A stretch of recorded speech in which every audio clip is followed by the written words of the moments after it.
We're back here on another podcast. Today is going to be fun because I've got Lewis Jackson joining me today, and we're going to get into some pretty interesting topics. Obviously, we'll talk about some of the latest news around ETFs, but also we're going to get into this rabbit hole around CBDCs and the impact on you as a crypto holder. Lewis Jackson, welcome to the show.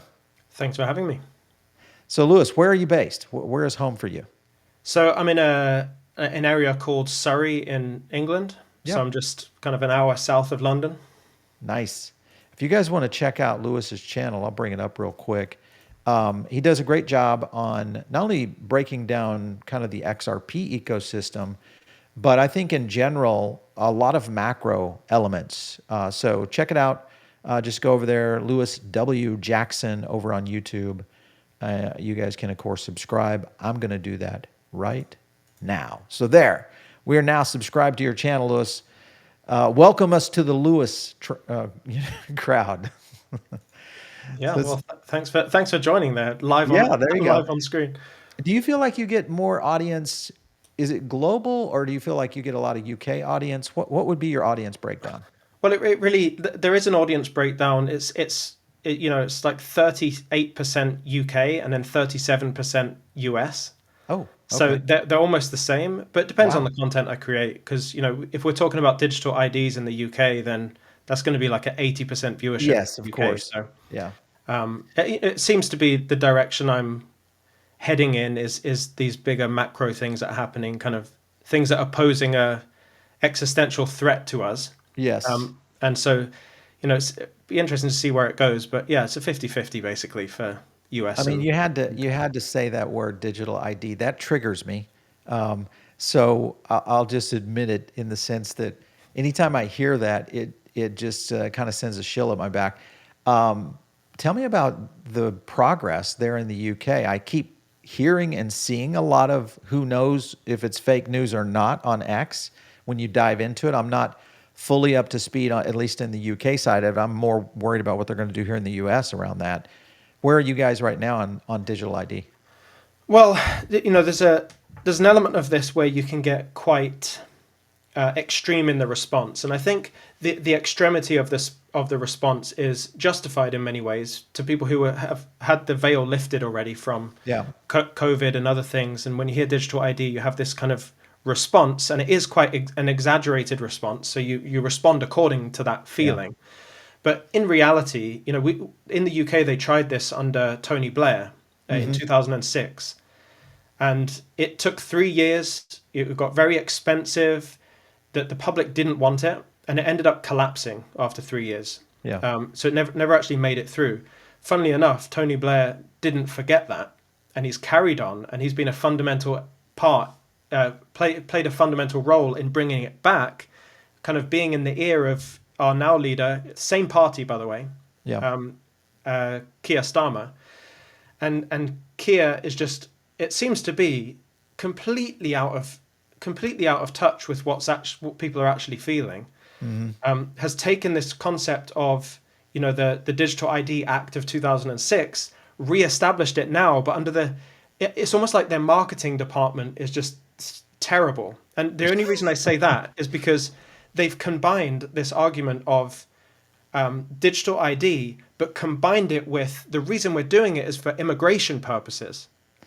It's like, wait a second, Oh boy. that's Yeah. not even like, at least pitch it in a way where it's going to feel somewhat exciting. Like, oh, you won't need a passport or a driving license, Right. or you won't, this is going to have benefits over here and benefits over here, not immigration, because it's already a Well, that's touchy already such subject. a hot topic with Yeah, Brits right now, so yeah. I can imagine. I was looking at a tweet from Nigel. I think it was somebody covering the Nigel Farage discussion there at one of the most recent events, and he made a statement in there that he was going to buy Bitcoin. And I put out a tweet with a poll, and I was just like, "Do you trust him? Do you trust Nigel Farage? How many parties has he been in? All of them?" Well, well, I think they look. It's the same thing as like the Democrats and the Republicans in the states. Yes. It's like what is a Republican now was vaguely what a Democrat was 20 years Was ago. exactly, yes. So I tend to think Nigel Farage has been relatively true to one opinion, but the party has changed around him. Right. Yeah. Well, that's happening right now around Democrats because there's a lot of Democrats that are much more centrist here in the United States that are finding themselves almost in the Republican Party, which is, that's blasphemy if you're a Democrat. Yeah, and So, also one of the issues is that the polarization of everything. So yeah, if you're exactly. really far left, Yeah. anyone who's kind of even middle left or even just left of center feels like Mhm. a MAGA guy to Right, you them. feel completely out of it. Well, I mean, remember that's how Elon Musk fell into the Republican Party. That's He right. was Yeah. he was a Democrat. Obviously, the far left pushed him so far out, including just with the antics of California. I don't know if you know what's going on with Gavin Newsom, but that's bizarre. Mm. That's another podcast that we should probably do with someone. But I want to get into this on some of the XRP news, and really the roundup here, guys, is to focus in on what's going on with the ETFs.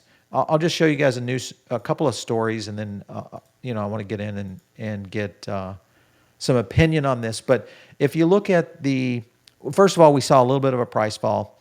Many people are saying, hey, corporate purchases could push the price. This is in reference to institutional capital. All of this is being pent up right now around the approval.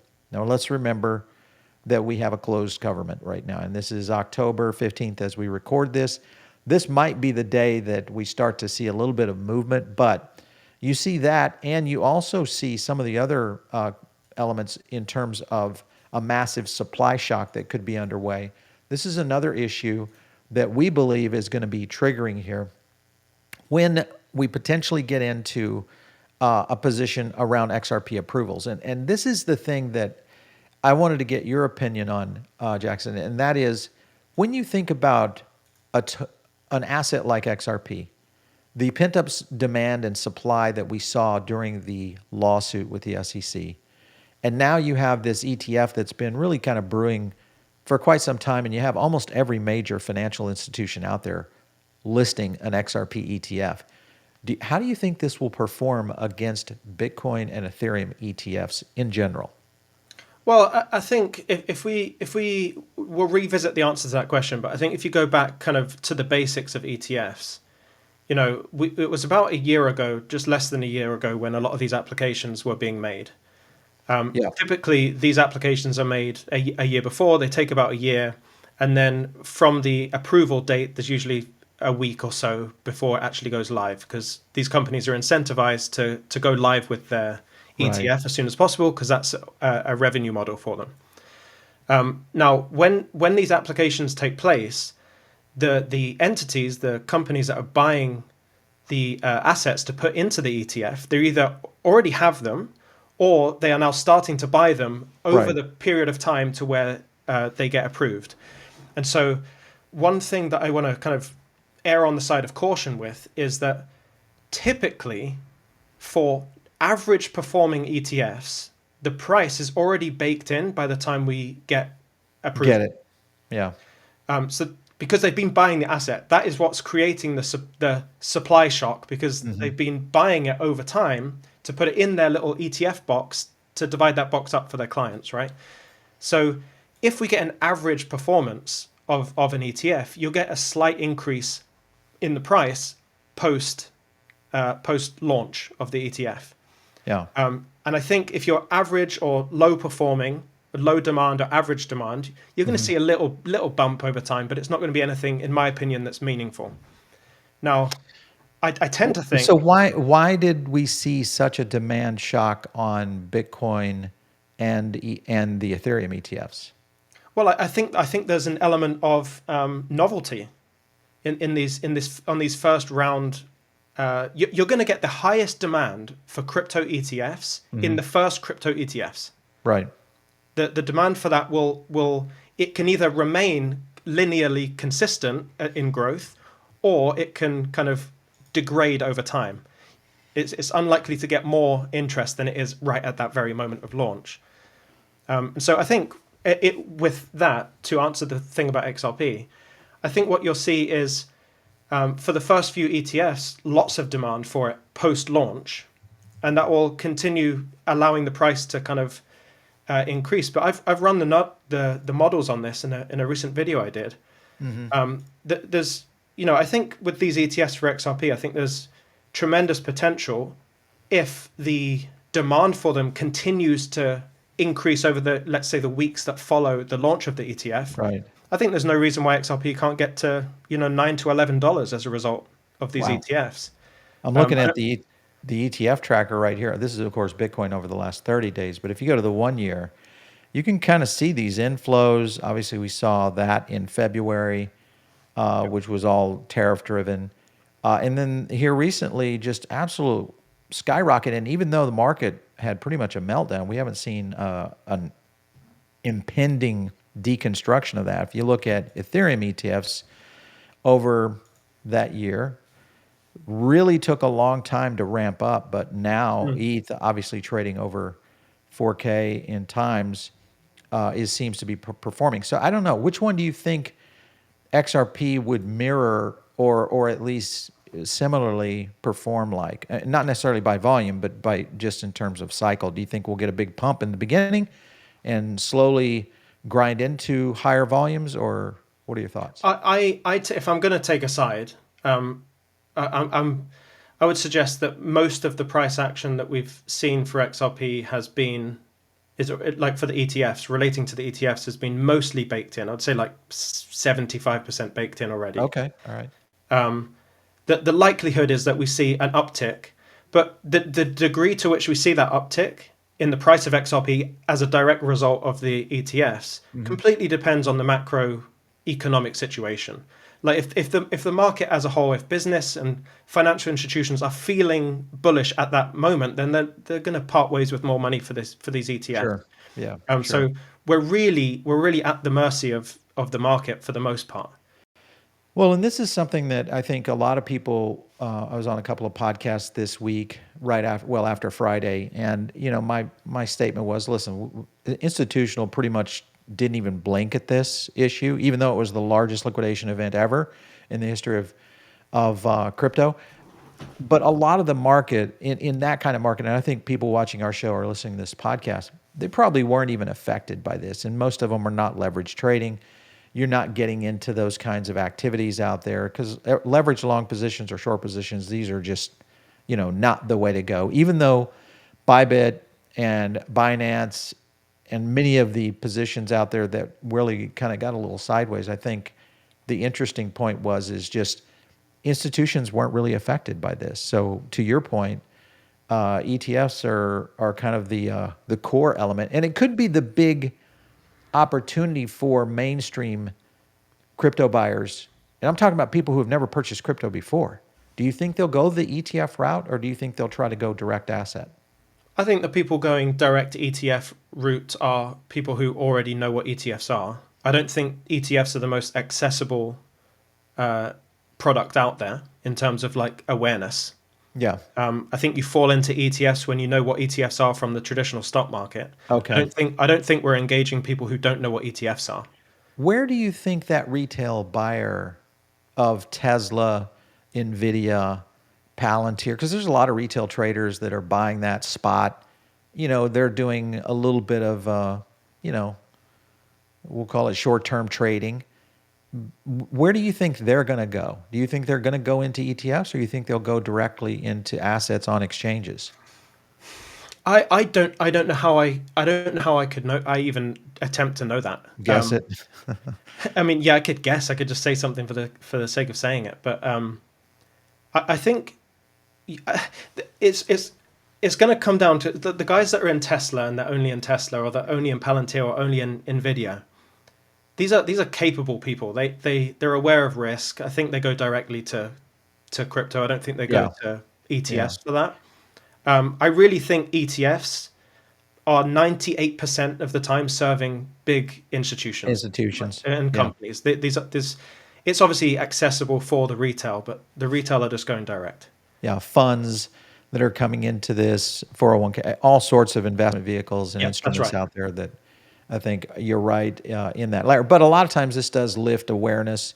And obviously you've got now a little bit of a battle between some of these ETF guys. I mean, I saw Matt Hogan was talking about this with Bitwise of reducing the fees on the Solana ETF which my prediction is that he's going to have a very aggressive fee on the XRP ETF because he's Mm. competing with guys, like CoinShares and Canary, which are going to just market the craziness out of this. So this will I be a mean, big one. the exposure that these ETFs get as a result of simply having just existing as an ETF Hmm. is incredible because you'll have the list of best performing Yep. ETFs on a platform like Vanguard or something, and then all of a sudden it's right there, and it's obviously at scale when millions of people are investing and interacting with that dashboard. Yeah. That's a load of new eyeballs that are seeing they have now the ability, the opportunity, the chance, or at least intrigue to participate in an ETF, even as a retail investor. This, of course, is the CoinShares announcement that I was just referencing. And the point is that they've actually already positioned the ticker for this thing, even though we haven't seen, which is going to be XRPL right there. We talked to the Oh, CoinShares interesting. team. Very interesting in terms of their strategy coming here to the U.S. after being obviously very successful overseas. So this could get really intriguing in terms of how this plays out for XRP's price action in the coming months. So I'm kind of in agreement with you. I think we are going to see a little bit of an uptick here, but this is probably going to come from the broader base of crypto in general.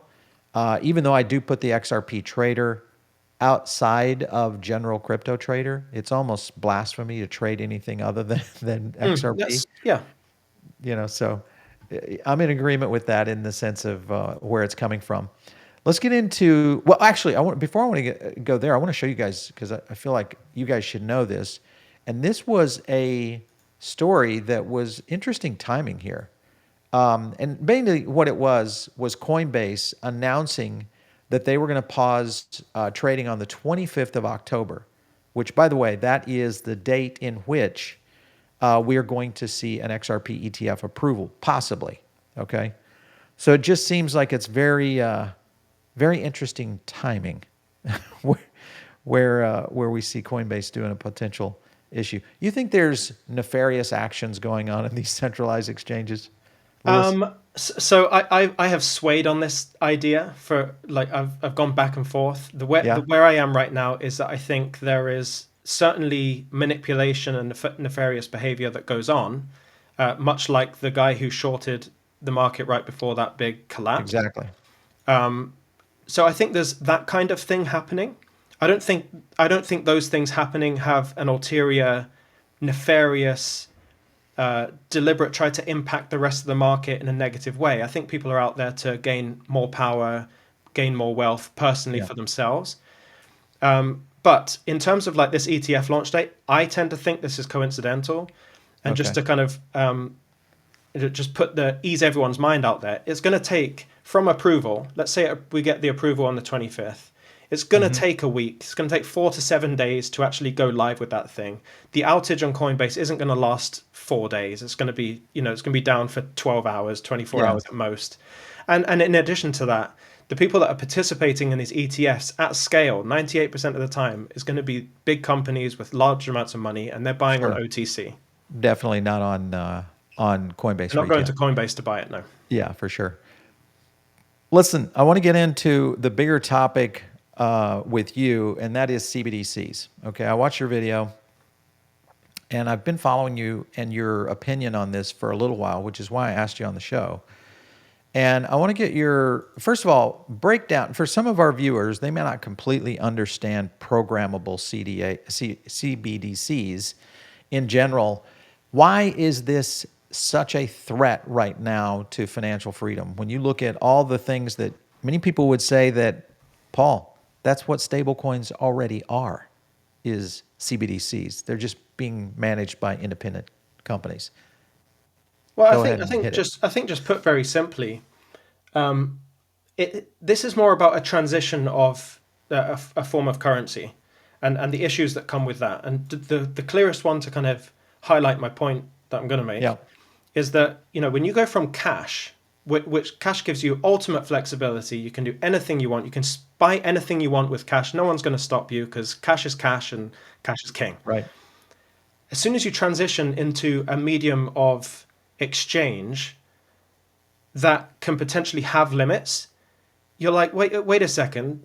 Yeah. I no longer have the freedom I used to. And we didn't even look at cash as freedom necessarily before. It was just cash. And of course, it's my money. I spend it how I want. It was just kind of a given. And it's only highlighted to you that that's not the case when it's taken from you.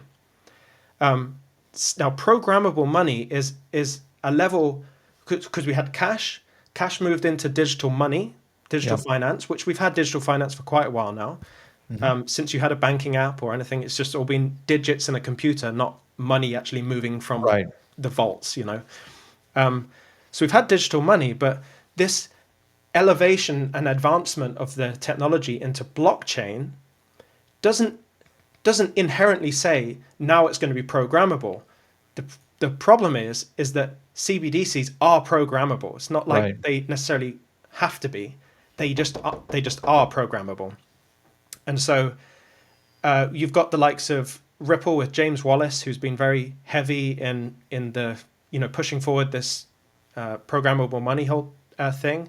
I think there's tremendous benefits to programmable money, essentially saying, this is how money can move.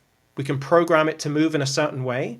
We can speed up payments. We can move the economy faster by, let's say I work for 5 hours and I get paid every hour on the hour instead of waiting to get paid for my job after 30 days. Sure. So speeding the economy up, wonderful, because you make it more liquid, money will move faster, people will make more money, everything But doesn't a becomes... stablecoin do the same thing? Absolutely. Yeah. Absolutely, it does. A Okay. CBDC is just a variation of a stablecoin. And a CBDC is essentially a stablecoin that banks use. Yes. Because even currently with digital banking, you've got fiat currency and you've got digital banking money. And they interact with different money than we do on the outside. Yeah, for sure. 130 countries now developing CBDCs. So that's pretty significant. You look at the amount of flooding into potentially now stablecoins. We just saw Citi and Bank of America and a whole slew that have said, "Yeah, we're gonna launch our own stablecoin." I put out a tweet that asked that, simply said, "Hey, would you trust a bank with a stablecoin, and would you deposit into a bank?" It was about 80% no.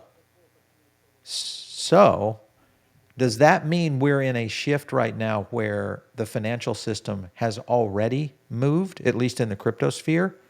Do you think they're able to pull them back, or do you think the pressure from the average retail person that's never bought crypto before, they now have USDC or whatever stable coin it might be, JP Morgan coin or B of A coin, and they buy some Bitcoin and they buy some Ethereum, and they're in the crypto world now, but they're inside a bank. Yep. You think that's the way it's going to roll out?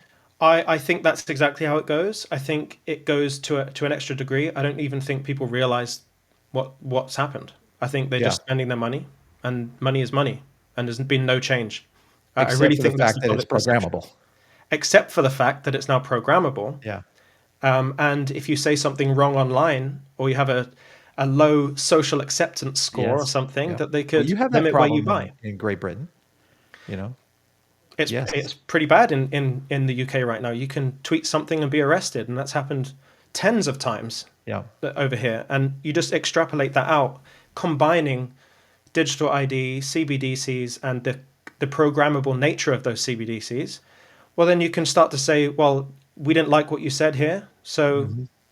you can't buy these things, or you've got a limit on how much you can spend, or let's completely unbank you, Exactly. Yeah. which they did to Well, Nigel Farage. many people would say, "Hey, Paul, this has already happened." We've had debanking here in the U.S.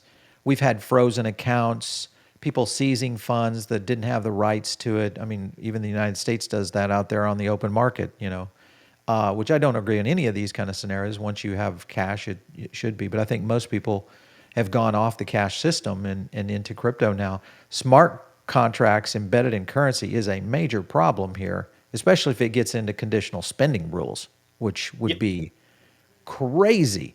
Do you think, first of all, Great Britain, I know the United States. I don't think the US, I don't think Americans would stand for this. What about the Brits? I think at scale right now, certainly, and this is why I mentioned Keir Starmer's marketing angle for digital ID and all of this stuff. is because I mean, I've talked with real people when I used to work a real job, Yeah. asking them, you know, if the government were going to give you $1,000 a month or £1,000 a month, and all you had to do was accept the digital ID or whatever it is, would you do it? Everyone said yes. It's like these are and it's all about marketing. So you say if the government comes to you and says If it $1,000 or ten if thousand we ever dollars a get to month, UBI, if we ever get to UBI, that that's how it's coming, yes, without a because that doubt. is the perfect marketing angle. Yeah. Because the sheep will follow that marketing angle and they will be sold on that, and they'll Yeah. be okay being sold on it. And it's exactly what what's his name, Klaus Schwab said, that we will own You nothing will and be own happy. nothing. Protect your freedoms. Protect your freedoms. And people will be happy to accept the increased reliance on the state Yeah. in return for these freedoms that they've justified in their head that a couple of grand a month is worth it. And I really wouldn't underestimate the power of that, I not just in totally the agree. UK but also in the States. Yeah. The Well, reason right now it's not flying in the UK and it's not flying in the States is because they haven't nailed their marketing angle on this yet. yeah, and I So think the key here is there is a race right now. There's a time crunch with the fact that crypto is moving so quick and Wall Street needs it. Okay, for tokenized securities and being able to move faster, getting 365 markets, they need it and they know it. The key is that if general retail is moving kind of in unison with where big markets are going, they don't have a big window here to pull this off, because once that people truly experience crypto the right way, the freedom mechanism plugs in, and it's difficult, I think, to pull people out of that once they truly understand it, the value of it. I mean, outside of China, which is the digital yuan, they're already restricting purchases. You've got the ECB programmable, they've got the programmable euro proposals, stimulus payments now that have to be spent within certain time frames. You got yep. carbon credits all playing into this. Man, this could get really nasty fast. How do we avoid this, Lewis? How do we You avoid it? have to, as with anything in any empire that's ever been created, you'll have the maximum amount of freedom with the maximum amount of capital, because Yeah. capital is power. It's energy. It makes the world go round. The more you have of that resource, the less you are constrained by the system that everyone else is existing in. So So this is truly the haves and the have-nots. So it's only dividing the population even further. it would for me that's where it's going. But to further kind of break that down, you'll also have the people who are aware and unaware. Ooh, And I think there will actually be a direct correlation between the haves and have-nots, with the people who are aware and who are unaware. unaware. Yeah. Well, listen, guys, that's why you're watching this podcast or listening to it, because you're hopefully getting an education on how to avoid a lot of these issues, because there are some things that will be happening. We're talking about a lot of monetary policy tools that are going to be trying to implement. You're going to see all sorts of things from a macro simulation almost. Sometimes I feel like we're in a simulation. How can you push, a species this hard and in this short a time too? Do you think AI and the evolution of what Palantir? Do you know much about Palantir and what they're doing? Not so much. I mean, surface level. It's an intriguing concept. I had one of the guys on that was the co-founder of Stable Diffusion on the podcast. I haven't Yep. dropped that yet, but we're going to drop it. He gave me a very scary dystopian future, and this is a guy that's been working behind the scenes in AI for the last 7-8 years. Okay, Mhm. and has been part of the biggest groups out there. I won't reveal what he said. You'll have to watch the podcast, but I'll give you some hints. Is that crypto and AI are on a collision course, and it's very possible that we could end up into a new way in which crypto is being used by AI, which we've talked about before. Agentic AI is a big deal in terms of agents doing everything from running trades to, Yep. doing your laundry or something once we get the physical robots into the place. And I think that's the point. By 2030, we probably will have a lot more of that laid in, which could open up the angle that you're talking about, Lewis, and that is this whole move toward whether it's UBI and CBDCs, but countries becoming major influences on their population, even more so than today. Do you, Absolutely. The how do you call it? The harnessing of the data that they have on us and the way they target us with that data is only going to get better. So it's only going to get more yes, difficult going for up us from to here. resist. Yeah, like and even further than this, in kind of the more exciting realm, maybe it's exciting and maybe there's a lot of it that's unknown, but all this agentic behavior with AI right now, there will come a time where you'll have AI agents basically appointed by these big financial institutions, Yep, and they are deciding without kind of the manual process, kind of built-in decision making, how should I process this payment? yep, And it'll be doing it all the time. And it will say, okay, we're in the US, we need to move money to Vanuatu. Vanuatu don't really want to use the dollar to do this. So yep, what are the technology? And it's doing all of this instantaneously. What other yep. technology should we use for this payment? Oh, this one seems to be the best. I would suppose that that would typically be XRP in that case. You'd say, oh, this technology is the best. Let's do the payment through that. So much like we have lots of blockchains and much like we have lots of large language models, we will also have lots of different payments and types of payments and styles of payments that are all being used all at the same time, which is why interoperability is so important.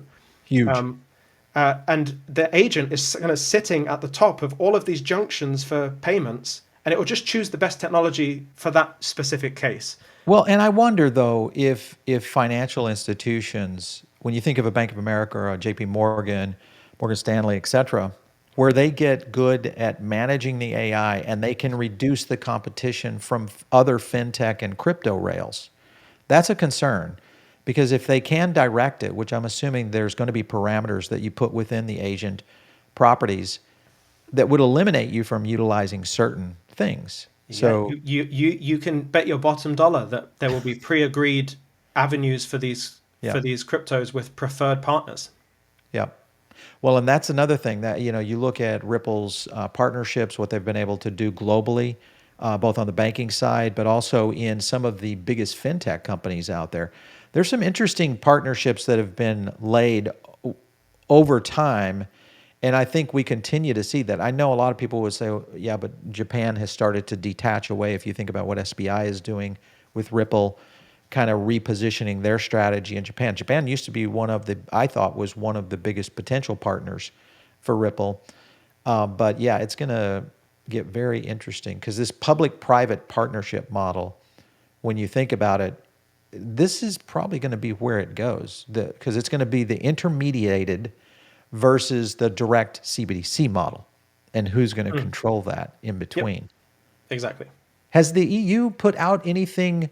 Because I haven't really dove into the Mika model in terms of how CBDCs are translated within the ecosystem. Have they put anything out? Has Kristen Lagarde said anything about that? Um, I haven't been too deep in the EU side of things either, because as you know, we detached from those. Yes. um, but no, I just know that there will be very limited companies that will operate this interoperability layer for the CBDCs. Hmm. You got the likes of R3, Ripple are going to play a Yep. big role in Anthony Corda. Europe as well, but and Swift too, Yep. with their new interoperability kind of blockchain thing that will be created. I think that there's really the big dogs that are going to be involved in all of that, and they're the ones that I've just mentioned. But um, Well, and for us, we've got this Clarity Act getting ready to roll into Congress or trying to, but right now the banking lobbies are putting a lot of pressure to try to make an amendment to something that really is going through the Senate right now. And I think we're dealing with lobbyists that are going against XRP, Bitcoin, other cryptocurrencies out there, and they're trying to weaponize, the regulatory process to maintain control. So it's interesting to me because maybe they weren't ready or they just didn't know how far and how quick stablecoins would get traction. That's what I think they misjudged is the stablecoin traction. And now they see it, and hopefully for their situation, I hope they're ready for it. What about privacy concerns? Because this is another factor. Everybody's talking about privacy. You don't have it on the blockchain. Obviously, we witnessed what happened over the last weekend where we got a chance to see a huge whale manipulate a market. What do you think about transactions being tracked, recorded, analyzed? No cash alternative for private transactions, even data breaches, if we could get into this as well. Yeah. How would that play into this? Do you think that would be the like, I'm not doing it level? I still think for the majority of people, the majority of people being the sheep of the population, I don't think there's, I just don't think they realize I don't think they have any clue. They don't ask any questions to dive deeper. Often I feel like I'm preaching to the converted already, Yeah. and I don't necessarily want to do that. I want to target the people who need the veil lifted. But in terms of the surveillance, I can only speak to the UK for right now, but I know that the UK will be a precursor to everything else that happens in the world. But we have it's not IRS here, it's HMRC. And the HMRC in January 2026 are launching this brand new system for reporting crypto assets. And this is all to do with the tax and your Right. liability to pay tax in the UK. So what they're going to do essentially is have typically what they had to do before in order to get the transaction data for people on crypto exchanges. They would have to file what's called a Section 36 with the crypto exchange. So they Okay. have a Section 36 document that would be to request the transaction data for a specific individual. So that was a manual process and it was very targeted. In January 2026, that changes completely, and now it will be a 24/7 data feed from every exchange into HMRC. So no longer do they have to request that data, Whoa. it's just there. Now that gets really scary when it's combined with their new Connect system. So Connect is an AI program that will scan every piece of information about you, including all your crypto transaction data, including your social media posts, Oh boy. and will determine, how out of line with what you are supposed to be paying in crypto and taxes, because we can see what you're supposed to pay. Are you going on holidays when you should be paying your tax, or is there a disparity between your lifestyle versus what you have declared? And they will sit there like this and wait for you to pay. And if you don't, they come after you with a fine of up to 100% what the tax you owe was. Lewis, have we lost England? Look, I'm have very little hope. I try to be optimistic on these things and that we will recover these things, but for quite a long time, for many years now, I've really felt like it has been lost. I mean, you're talking about the loss of financial sovereignty here. If you think about the ability to restrict on savings, I mean, this is going to affect your whole ability to make it out of the middle class, period, because it's going to put all these reins on you, these shackles, and they're going to use it for policies. I even saw that it's obviously this gets programmable in the sense of geofencing money, so that's going to limit you from doing anything outside the market. Then you've got merchant restrictions that'll probably layer into this, which is going to be a whole nother component where you won't be able to buy anything. I mean, this is biblical stuff. I feel like if you're a believer in that, guys, then get in and start to learn a little bit more about that. This gets close to China, very close. Social credit system is already integrated within the digital yuan. Are you there right now, do you think, in Great Britain? So I think as of January 2026, I think we will be as close to that as we have ever been. But equally, I don't want to go so heavy on the dramatic side of this, because one thing I think that served me in terms of how I've built even my business and my portfolio and my wealth over time is the more I tend to have a more balanced view, or at least try to have a balanced view, Yeah. the better I can connect dots in like a rational way. So the way I would view this is that this isn't necessarily good, but the tax system in the UK, for example, has already been able to look back at your bank account statements, Sure. your crypto data for the last 20 years if they want to. Right. They already have the ability to do that. They already do look at social media, albeit manually. But it's They not already real time. No, it's not real time. No. Yeah. And yeah, I guess the degree to which you think that is important, the switch to real time, is obviously going to change the level of response that you have to this. But a lot of what they are doing, they already could do. It's just quicker now. Yeah. And so I use that to kind of say nothing's really changed except this one piece of it, this one element of it, which to some people will be very important. And so, they've had access to your savings, they've had access to all your bank information. The thing Yeah. they didn't have before this and before the AI, they didn't have context. Yeah. Yeah. So now you actually have to fill out a form to provide the context of your transactions. Very So dangerous. basically Dangerous. help their AI deduce whether you've reported your income properly and how much tax you should pay. And you think about, could this accelerate things like bank runs?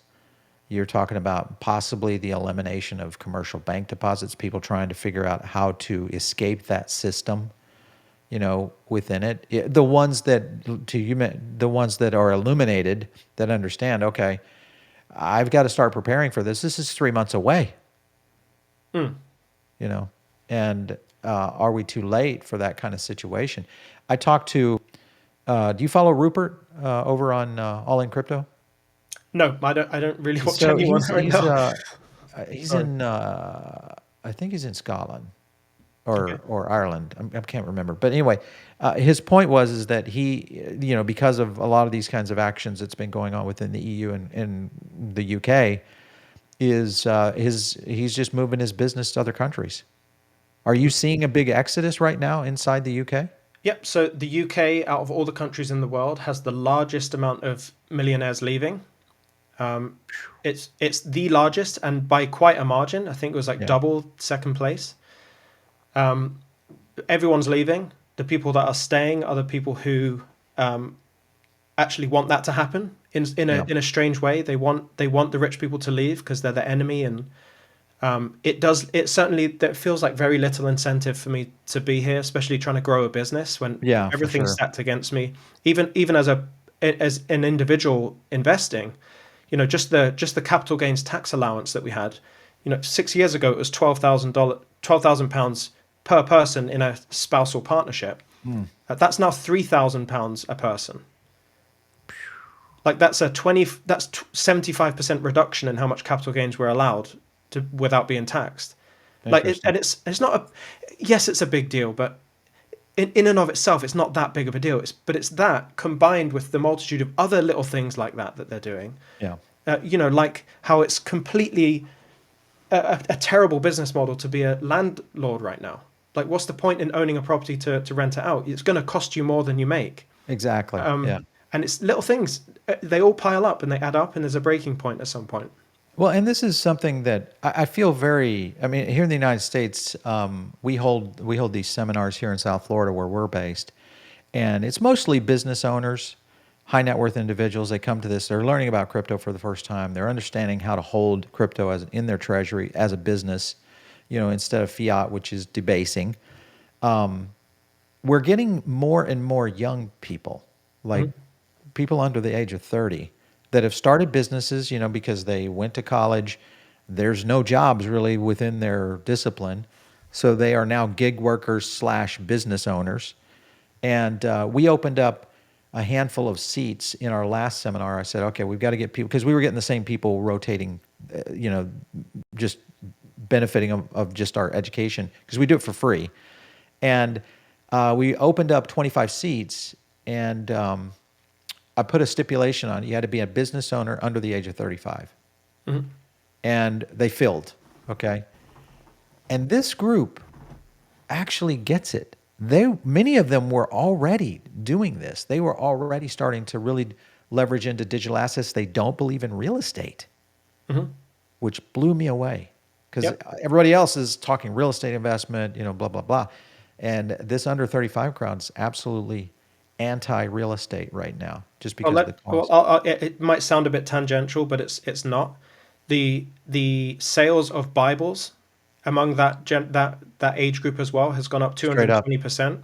Yeah. The attendance to church in the UK has also gone up by a similar amount by young Hmm. people. And I think what that tells me is that there is a group of young individuals, a lot of young people, who are Yes. now asking about deeper meaning Big time. in general. So that means, spiritually, what's my meaning? What's my purpose here? All the way through to, okay, what is this I'm being told on the news? Is there a deeper meaning to what I'm being Right. told? Financially, is there a deeper thing going on here? And I think it all bleeds, all kind of populates all the different areas, whether that's XRP or going to church. Yeah. Well, it's interesting. You sound like you're a Christian. Yes. Okay. All right. As am I, but you don't get many people that talk about it, on podcasts anymore, at least. Yeah. Well, Unfortunately, yeah. that's the issue is when people are out there trying to understand what the hell's going on. Sometimes you just have to look to a book.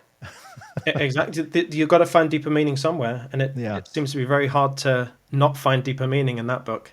Well, it's interesting that you bring that up because you're right. The crowd that I got a chance to meet with this group in our last seminar and the one before, and to me it was interesting that first of all, they almost I don't know how to explain them. I won't say they're anti-government. That's not it. They're anti-control. Hmm. Okay. They're very pro freedom and pro religious freedoms in general. And they're starting to see crypto as kind of the bastion of this is the way to do trade and commerce in the future for us young people. I just wonder if you're going to see countries or small nation states that embrace that kind of mentality where you're bringing in the best of the best in the world into what could be considered what the United States was 250 years ago. Yeah, I see that. I can see that happening. Very intriguing, Hmm. for sure. Wow, we could go on for quite a while here, for sure, Lewis. Obviously, if you guys want to check out Lewis, I'll leave the link down in the description to get to his channel. You guys can check it out right here. I'll just drop an image up here where you can go to his YouTube channel, learn more about him. But Lewis Jackson, been great having you on the show. We'll get you back on to talk about this bigger situation as we see more countries and more banking institutions going the route of stablecoins. So I'd love to have your opinion on that in the future. Thanks for coming in Anytime, today. Paul. Thank you. You bet. All right, you guys, we'll catch you next time right here on the XRP Pod. Take care.